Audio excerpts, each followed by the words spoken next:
Pollster Frank Luntz joining us right now. Frank, what do you think? Well, Nevada is going to be a 1 or 2 percent point race.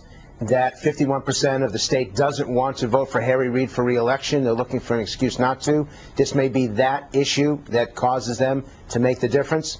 But nationwide, immigration tends to run at about the third or fourth highest preference. And among those who prioritize immigration, they support the Arizona law by close to 2 to 1.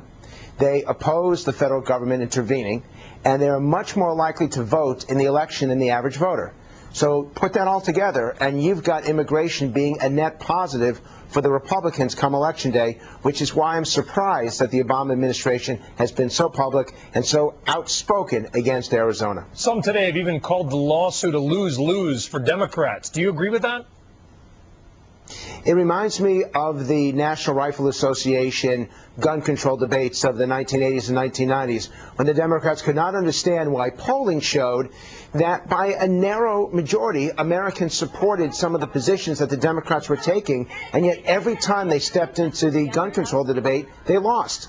Because in the end, those who care about, in this case, immigration, who care about controlling the borders, preventing illegal immigration, are far more active, far more outspoken, and far more likely to vote.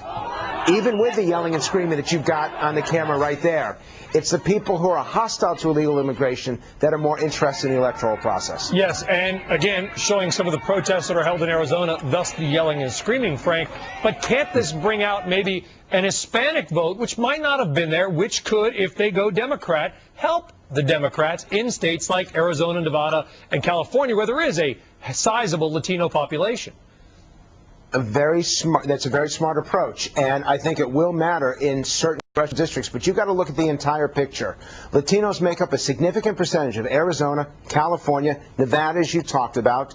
They're a significant percentage of Florida. So the Democrats are looking at making a difference in those specific states. But here's the bigger picture.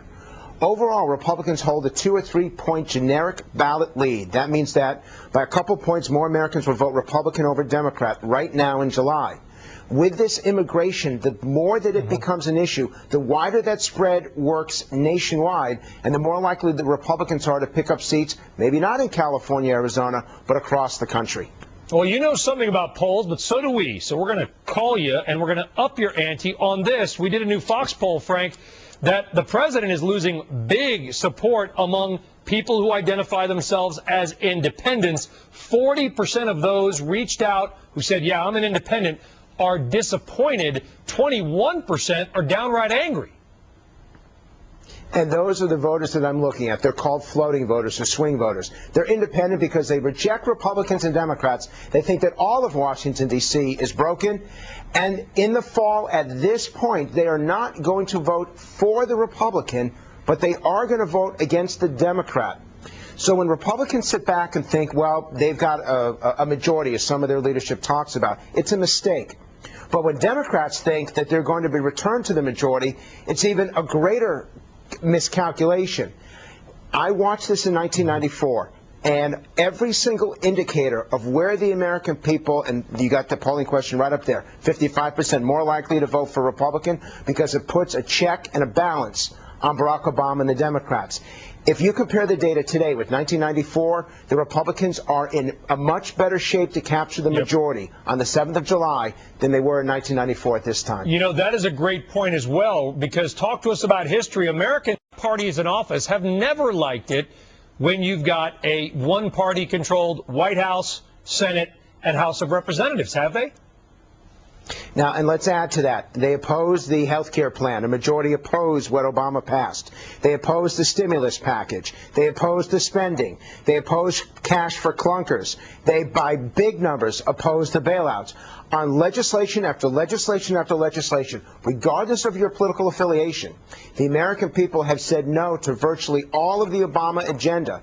So while Barack Obama still has a positive personal favorability, where he stands on the issue, and more importantly, where Congress stands, the American people are saying no. That's why, as we get closer to the election, the likelihood of Republicans capturing a majority of the House increases.